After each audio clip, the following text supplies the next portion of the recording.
ચાલો ધોરણ 9ના મારા વાલા બાળકો કેમ છો? દરેક બાળકો મજામાં? મોજમાં. તો આમ તો તમને તો કંઈ કહેવાનું જ ન હોય. 8માં મેં મોજમાં હતા, 9માં મેં મોજમાં. મારા બેટાઓ જલસા છે તમારો. આખા દિના 3 લેક્ચર ભણવાના અને એ 3 લેક્ચરનું હોમવર્ક કરીને જલસા કરવાના. હવે આપણે ચેપ્ટર ભણતા હતા કુદરતી વનસ્પતિ, ચેપ્ટર આપણું 17મું. આજે બાળકો આપણે ખાલી 2 જ મુદ્દા ભણવાના છે. એટલે 2 મુદ્દા પૂરા થાય એટલે આપણો લેક્ચર આપણે કરી નાખશું પૂર્ણ, અને ચેપ્ટર પણ આપણે કરી નાખશું પૂર્ણ.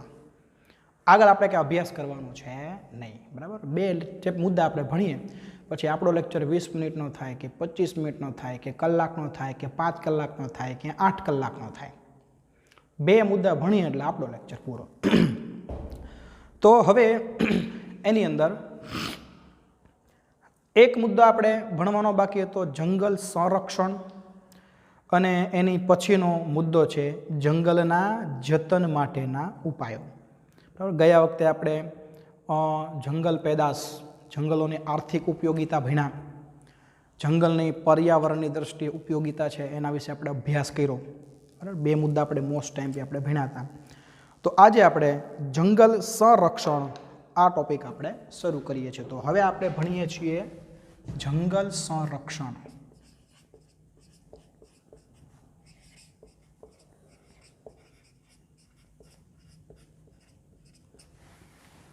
હવે જો આની અંદર આપણે જંગલોનું સંરક્ષણ કેવી રીતે કરવું જોઈએ, જંગલોના સંરક્ષણ માટે ગવર્મેન્ટે કેવા કેવા પ્રયત્ન કર્યા છે, આપણે કેવા કેવા પ્રયત્ન કરવા જોઈએ, જંગલનો વિનાશ સાથી થાય છે, પર્યાવરણની જે સમતોલા છે એ સાથી ખોરવાય છે, એનો અભ્યાસ કરવાનો છે.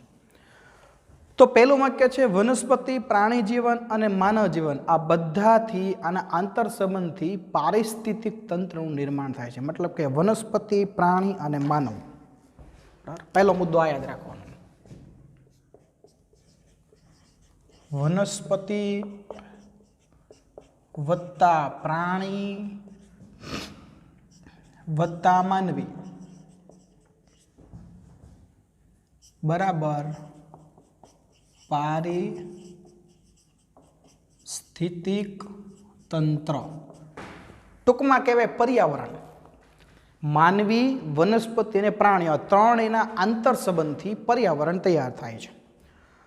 પરંતુ માનવી છે એ પર્યાવરણ વિરોધી પ્રવૃત્તિ અને આપણી માનસિકતા, આપણા સ્વાર્થના કારણે આપણે આ પર્યાવરણને નુકસાન પહોંચાડી રહ્યા છીએ. જો કહેવાય એવું માગે છે ટૂંકમાં આપણી માનસિકતા એવી છે, આપણી સ્વાર્થ વૃત્તિ એવી છે કે જેના કારણે ઘણી બધી આપણે એવી પ્રવૃત્તિ કરીએ છીએ કે જે આપણા પર્યાવરણની વિરોધી છે, જે આપણા પર્યાવરણને નુકસાનકારક છે. બરાબર? જેનાથી આપણું પર્યાવરણ ધીમે ધીમે દૂષિત થઈ રહ્યું છે, જેના ખરાબ પરિણામ આપણે ભોગવી રહ્યા છીએ અને ભવિષ્યમાં હજી ઘણા બધા ખરાબ પરિણામ આપણે ભોગવવાના છે. હવે જો જંગલોના વિનાશ માટેના કારણો કયા કયા જવાબદાર, તો હવે તમને એવું પૂછે કે જંગલ વિનાશ માટેના કારણો, તો જો આ કારણો યાદ રાખવાના. બરાબર? જંગલ વિનાશના કારણો, જંગલ વિનાશના કારણો. તમને પ્રશ્ન પૂછાય 2 માર્ક્સની અંદર કે ભાઈ જંગલ વિનાશના કારણો જણાવો,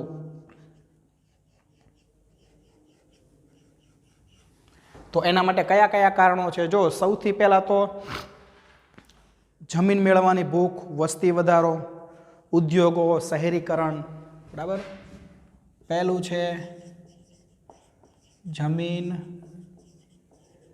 મેળવવાની ભૂખ, બીજું છે ઉદ્યોગ, ત્રીજું છે શહેરીકરણ, ચોથું છે બહુહેતુક યોજના. એની પછી કયું કયું છે? તો કે ઝૂમ ખેતી, દાવાનળ વગેરે. પાંચમું છે સડક, છઠ્ઠું છે દાવાનળ, સાતમું છે ઝૂમ ખેતી. આ બધાને પૂરા વાક્યમાં લખી નાખવાનું એટલે 2 માર્કનો પ્રશ્ન તૈયાર. માનવીની જમીન મેળવવાની ભૂખ. આપણે કોઈ બિલ્ડરને ખબર પડે કે આ સરસ મજાની જગ્યા છે, મોકાની બિલ્ડિંગ બનાવીએ, સોસાયટી બનાવીએ, ટેનામેન્ટ ફ્લેટ બનાવીએ, બહુ કરોડો રૂપિયા મળે એટલે સીધી જમીન ખરીદી લે, વૃક્ષો વનસ્પતિ હોય એનો નાશ કરી નાખે, સીધું ત્યાં સિમેન્ટ કોન્ક્રીટના જંગલ ઊભા કરીને કરોડો રૂપિયા કમાય. આના કારણે ધીમે ધીમે જંગલો ઘટી રહ્યા છે. પછી કીધું છે કે ભાઈ ઉદ્યોગો છે એ માનવીના સ્વાસ્થ્ય ઉપર ખરાબ અસર કરે, એટલે ઉદ્યોગોને આપણે રહેણાંક વિસ્તારથી દૂર લઈ જઈએ છીએ. હવે દૂર એટલે આપણે એવી જગ્યાએ લઈ જઈએ છીએ કે જ્યાં જંગલો હોય. હવે ત્યાં આગળ તમે ઉદ્યોગોને લઈ જાઓ એટલે જંગલોનો શું થઈ જાય? નાશ. કોઈ નવી સડક બનાવી હોય તો અહીંયા વૃક્ષો કાપી નાખવામાં આવે, બરાબર. દાવાના ઘણીવાર જંગલમાં આગ લાગે છે, એના કારણે જંગલનો નાશ થાય છે. ઝૂમ ખેતી. પહેલાંના જમાનામાં એક સમય એવો હતો કે આદિવાસી વિસ્તારના લોકો છે એ જંગલોને કાપીને ખેતી કરતા. ઝૂમ ખેતી કહેવાય. અત્યારે તો સરકારે એની પર પ્રતિબંધ મૂકી દીધો છે. એનું બીજું નામ છે સ્થળાંતરિત ખેતી. તમારા 10મા ધોરણમાં 10મા પાઠમાં આવશે ડિટેલમાં ભણવાનું. તો ભૂતકાળમાં આદિવાસી છે એ ઘણા લોકોએ જંગલોને કાપી અહીંયા ખેતી કરતા, એના કારણે ઘણા બધા જંગલો કપાઈ ગયા, ઝૂમ ખેતી કહેવાય. તો આ બધા એવા કારણો છે કે જેના કારણે જંગલોનું પ્રમાણ જેટલું હોવું જોઈએ એની કરતાં ઓછું છે. કેટલું હોવું જોઈએ એ આગળ આવશે. હવે જો જંગલ વિનાશની અસર, તમને પ્રશ્ન પૂછાય કે ભાઈ જંગલનો વિનાશ થવાથી પર્યાવરણને કઈ કઈ નેગેટિવ અસર થાય, તો જો અહીં લખેલું છે.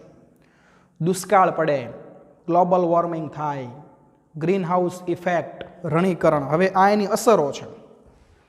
જંગલ વિનાશના કારણો હતા, હવે એની શું લખવાની? અસરો. આ અસરો પણ એક માર્કમાં પૂછાય. તો અસરો કઈ કઈ છે? તો અસરો છે દુષ્કાળ, global warming,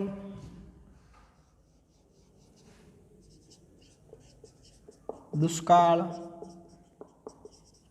global warming, રણીકરણ.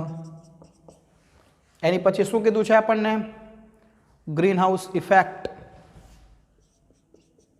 Green house effect, બરાબર. દુષ્કાળ પડે, બરાબર. આપણે આગળ જ ભણી ગયા કે વૃક્ષ વાવો, વરસાદ લાવો. વૃક્ષ હોય તો એ વરસાદને, વાદળને પોતાની તરફ ખેંચે છે. વાદળનું જંગલો હોય ને ત્યાં વાદળનું ઘનીભવન તરત થઈ જાય, ત્યાં આગળ વરસાદ સારા પ્રમાણમાં આવે. પણ જ્યાં આગળ વૃક્ષો ઓછા હોય ત્યાં વરસાદ કેવો આવે? ઓછો. એટલે જ આપણે આગળ ઉદાહરણ આપ્યું હતું કે ભાઈ પૂર્વ ભારતમાં વરસાદ પુષ્કળ પડે કારણ કે અહીંયા જંગલોનું પ્રમાણ બહુ છે. પશ્ચિમ ભારતમાં વરસાદ સાવ ઓછો પડે કારણ કે ત્યાં આગળ જંગલોનું પ્રમાણ કેવું છે? તો કે ઓછું છે, બરાબર. એટલે વૃક્ષ વાવો, વરસાદ લાવો. દુષ્કાળ પડે, વૃક્ષ જંગલનું પ્રમાણ ઘટે તો. ગ્લોબલ વોર્મિંગ, પૃથ્વીના તાપમાનમાં વધારો થાય કારણ કે જંગલ છે એનું વૃક્ષ છે કાર્બન ડાયોક્સાઇડનું શોષણ કરે છે. હવે કાર્બન ડાયોક્સાઇડનું પ્રમાણ ઘટે નહીં એટલે ઓઝોનનું પ્રમાણ જળવાઈ રહે. ઓઝોનનું પ્રમાણ જળવાઈ રહે એટલે સૂર્યમાંથી જે અલ્ટ્રાવાયોલેટ કિરણો છે પૃથ્વી પર ન આવે, ઓઝોન વાયુ છે એનું શોષણ કરી લે એટલે પૃથ્વીનું તાપમાન જળવાઈ રહે. પણ જો વૃક્ષોને કાપી નાખો તો કાર્બન ડાયોક્સાઇડ વધે. કાર્બન ડાયોક્સાઇડ વધે તો ઓઝોનનું પ્રમાણ ઘટે. ઓઝોનનું પ્રમાણ ઘટે તો સૂર્યના અલ્ટ્રાવાયોલેટ કિરણોનું શોષણ ન થાય, સીધા ક્યાં આવે? પૃથ્વી પર, જે પૃથ્વીના તાપમાનમાં વધારો કરે ને એને કહેવાય ગ્લોબલ વોર્મિંગ, જે અત્યારે આપણે ભોગવી રહ્યા છીએ. ગ્લોબલ વોર્મિંગ થાય એટલે ગ્રીન હાઉસ ઇફેક્ટ થાય, પૃથ્વીનું તાપમાન વધે એટલે જે ઓલી બરફની નદીઓ છે પીગળવા લાગે, પાણી સમુદ્રમાં જાય, સમુદ્ર કિનારા વધવા લાગે, ઘણો બધો વિનાશ વેરાય, બરાબર. રણ આગળ વધે. આપણે આગળ ભણી ગયા ને કે ભાઈ વૃક્ષો છે એ જમીનનું ધોવાણ અટકાવે છે, રણને આગળ વધતું અટકાવે છે, એટલે પર્યાવરણની દ્રષ્ટિએ ઉપયોગિતામાં ભણી ગયા. તો આ બધી જંગલ વિનાશની અસરો છે. જો તમને એક માર્કમાં પૂછાય કે ભાઈ જંગલ વિનાશની અસરો લખો તો આ બધી અસરો લખવાની.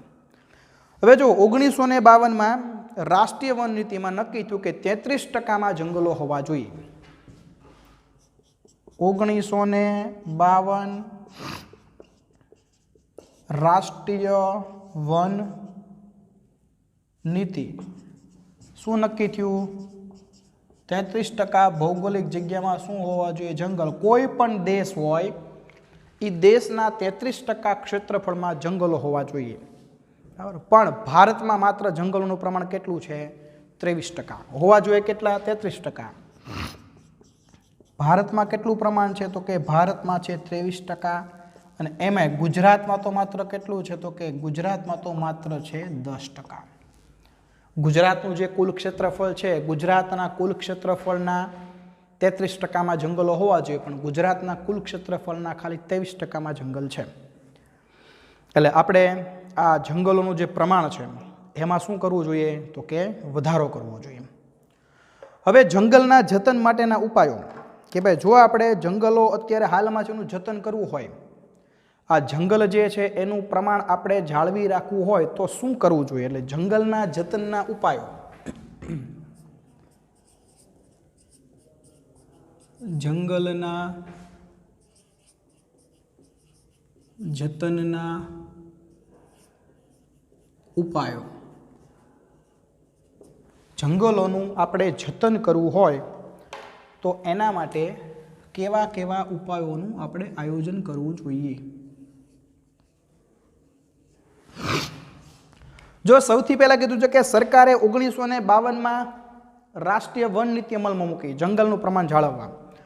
1980માં સરકારે વન સંરક્ષણ અધિનિયમ પસાર કર્યો. ટીક કરો. 1980 વન સંરક્ષણ અધિનિયમ. બરાબર, જંગલોના રક્ષણ માટે થઈને કાયદો બનાવ્યો. વન સંરક્ષણ અધિનિયમ ક્યારે પસાર કર્યો? 1981માં. નવી રાષ્ટ્રીય વન નીતિ ક્યારે જાહેર કરી? 1988માં. પણ ટીક કરો. 1988માં નવી વન નીતિ. તમને ખાલી એમ પૂછાય ને કે ભાઈ વન નીતિ ક્યારે અમલમાં આવી તો કે 1952. નવી વન નીતિ સરકારે ક્યારે અમલમાં મૂકી તો કે ભાઈ 1988. હવે આ નવી વન નીતિ પ્રમાણે જંગલના જતન માટે શું કરવું જોઈએ તો એના આપણને ટોટલ 7 મુદ્દા આપેલા છે. કેટલા? 7. એક પછી એક જોઈએ. જંગલ એ આપણું રાષ્ટ્રીય સંસાધન છે, તેનું જતન કરવું એ આપણી શું છે? ફરજ. એટલે ઉપાય નંબર 1, જંગલ આપણું રાષ્ટ્રીય સંસાધન છે. બરાબર, આનું જતન કરવું એ આપણી શું છે? ફરજ. બરાબર, કારણ કે વન છે એ આપણી એક રાષ્ટ્રીય સંપત્તિ છે સહિયારી. તો જંગલોના પ્રમાણમાં વધારો થવો જોઈએ. જે જંગલનું પ્રમાણ છે એમાં ઘટાડો ન થવો જોઈએ. એ ધ્યાન રાખવાની આપણી શું છે? ફરજ. સરકાર તો ઘણા બધા કાયદા બનાવે છે, ઘણા બધા નીતિ નિયમો બનાવે છે, પણ આપણે જ્યાં સુધી ન સમજીએ ત્યાં સુધી એ કાયદા કે નીતિ નિયમો છે એમાં કોઈ ફેર પડતો નથી. વૃક્ષ છેદન અટકાવવું, વૃક્ષ કાપનાને કડક સજા કરવી. એટલે મુદ્દા નંબર 2 જો ટૂંકા પોટે યાદ રાખવાના. વૃક્ષ છેદન અટકાવવું, અને જો કોઈ વૃક્ષ કાપે તેને શું કરવાની? સજા. બરાબર, વૃક્ષ કોઈ કાપતું હોય તો અટકાવવું જોઈએ. આપણે પણ વૃક્ષ ન કાપવા જોઈએ, અને કદાચ કોઈ વૃક્ષ કાપે ન માને તો એને સજા કરવી જોઈએ. વન મહોત્સવ અને સામાજિક વનીકરણ કાર્યક્રમમાં લોક ભાગીદારી વધારવી. પડતર જમીન, નદી, રેલવે, સડકની બંને બાજુમાં વૃક્ષારોપણ કરવું. મતલબ કે વન મહોત્સવ અને વન મહોત્સવમાં શું કરવાનું? સામાજિક વનીકરણ.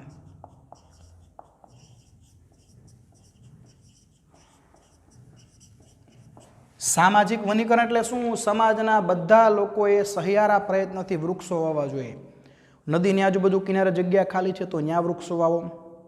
સડકની વચ્ચે જગ્યા ખાલી છે તો ત્યાં વૃક્ષ વાવો. રેલવે ટ્રેકની બંને બાજુ જગ્યા ખાલી છે તો ત્યાં વૃક્ષ વાવો. આવી પડતર જમીનમાં વૃક્ષો વાવવા. શાળા કે અભ્યાસક્રમોમાં પર્યાવરણની જાગૃતિ લાવવા માટે પર્યાવરણને લગતા દિવસોની ઉજવણી કરવી. એટલે ચોથો મુદ્દો, પર્યાવરણને લગતા દિવસો છે એની શું કરવી? ઉજવણી. બરાબર, શાળામાં પર્યાવરણના રક્ષણ માટે જે પર્યાવરણને લગતા દિવસો છે એની શાળામાં ઉજવણી કરવામાં આવે એટલે બાળકોને વિદ્યાર્થી અવસ્થામાં જ ખબર પડે કે ભાઈ જંગલોનું મહત્વ કેટલું છે. દાખલા તરીકે જો અહીંયા આપણને આખું કોષ્ટક આપ્યું છે. 21 માર્ચ તો કે વિશ્વ વન દિવસ તરીકે ઉજવવામાં આવે છે. આખું કોષ્ટક પાકું કરવાનું છે. 22 એપ્રિલ તો કે વિશ્વ પૃથ્વી દિવસ તરીકે ઉજવવામાં આવે છે. 5 જૂન તો આપણને બધાને ખબર છે વિશ્વ પર્યાવરણ દિન તરીકે ઉજવવામાં આવે છે. જુલાઈ મહિનો આખો વન મહોત્સવ તરીકે ઉજવવામાં આવે છે. બરાબર, અલગ અલગ જગ્યાએ વૃક્ષારોપણના કાર્યક્રમો થાય છે. 16 સપ્ટેમ્બર વિશ્વ ઓઝોન દિવસ, ઓઝોન વાયુનું પ્રમાણ જાળવવા માટે. અને ઓઝોન વાયુનું પ્રમાણ જાળવવું તો વૃક્ષ ઉગાડવું પડે, કારણ કે ઓઝોનનું પ્રમાણ ઘટાડવા પાછળ કયો વાયુ જવાબદાર છે? Carbon dioxide. કાર્બન ડાયોક્સાઇડનો નાશ કરવો હોય તો વૃક્ષો વધારવા જોઈએ, કારણ કે વૃક્ષ છે કાર્બન ડાયોક્સાઇડનો નાશ કરે છે. 5મો મુદ્દો, જંગલમાં આગ ન લાગે. એટલે 5મો મુદ્દો છે ને એ તમારે દાવાનળ ઉપરથી યાદ રાખવાનો. આની પર શું રાખવું જોઈએ તો કે કંટ્રોલ. ઘણીવાર દાવાનળ લાગે, જંગલમાં કુદરતી અથવા માનવ સર્જિત કારણોથી આગ લાગતી હોય તો એ આગની અંદર ઘણા બધા પ્રાણીઓ, ઘણા બધા વૃક્ષો છે એનો નાશ થતો હોય તો એના કારણે જંગલનું પ્રમાણ ઘટતું હોય. મોટાભાગે જે ગીચ જંગલો અહીંયા આગ લાગવાની સંભાવના વધારે હોય તો એવા જંગલોમાં પહેલેથી જ આગ ઓલવવા માટેના ઉપાયો કેવા હોવા જોઈએ? તૈયાર હોવા જોઈએ. ઉર્જા મેળવવા માટે લાકડાના સ્થાને સૂર્ય ઉર્જા, બાયોગેસ ઉર્જા, પવન ઉર્જા, બરાબર, એનો ઉપયોગ કરો. 6, ઉર્જા માટે કોનો ઉપયોગ કરવાનો તો કે બાયોગેસ, પવન ઉર્જા, સૂર્ય ઉર્જા, બરાબર, આ બધાનો ઉપયોગ કરો જેથી કરીને બળતણ માટે લાકડાનો ઉપયોગ આપણે ઓછો કરવો પડે. લાકડાનો ઉપયોગ આપણે ઓછો કરીએ એટલે વૃક્ષો એટલા ઓછા કપાય તો વૃક્ષોનું પ્રમાણ જળવાય રહે, જંગલોનું પ્રમાણ જળવાય રહે. અને પ્રચાર અને પ્રસાર માધ્યમો દ્વારા લોક જાગૃતિ લાવવી. પછીનો મુદ્દો, પ્રચાર અને પ્રસાર માધ્યમો દ્વારા શું લાવવાનું તો કે ભાઈ લોક જાગૃતિ લાવવાની. બરાબર, જે ટીવી છે, રેડિયો છે, વર્તમાનપત્ર છે, તો આવા બધા જે માધ્યમો છે એના દ્વારા લોક જાગૃતિ લાવવાનો આપણે શું કરવો જોઈએ? પ્રયત્ન કરવો જોઈએ. તો આ રીતે આ 7 મુદ્દા છે એ જંગલના જતન માટેના મુદ્દા છે. આ 7 મુદ્દા છે, બરાબર, એનો અમલ કરવાથી જંગલોનું શું થાય છે તો કે જતન થાય છે, વૃક્ષનું પ્રમાણ આપણે જાળવી શકીએ છીએ. તો અહીંયા આગળ આ જંગલના જતન માટેના ઉપાયો પણ 7 પૂરા થઈ જાય છે. એ સાથે આપણું ચેપ્ટર પણ અહીંયા પૂરું થઈ જાય છે. આ મુદ્દા છે એ નોટ ડાઉન કરશો. આમાંથી જ આજે હું હોમવર્ક આપવાનું છું. આજે માત્ર આપણે આટલું જ ભણ્યા છે. આ મુદ્દાનો સ્ક્રીનશોટ તમારે લઈ લેવાનો છે, બરાબર. અને જો કાંઈ પ્રશ્ન હોય તો રૂબરૂ ફોન કરવાનો છે અથવા કોમેન્ટમાં મને જણાવવાનું છે, બરાબર છે. તો અહીંયા આગળ આજનો લેક્ચર આપણે સ્ટોપ કરીએ છીએ. આવતા લેક્ચરમાં નવા ચેપ્ટર સાથે પાછા આપણે મળશું. ત્યાં સુધી હોમવર્ક નોટ કરી લેશો. ઓકે, બાય, આવજો.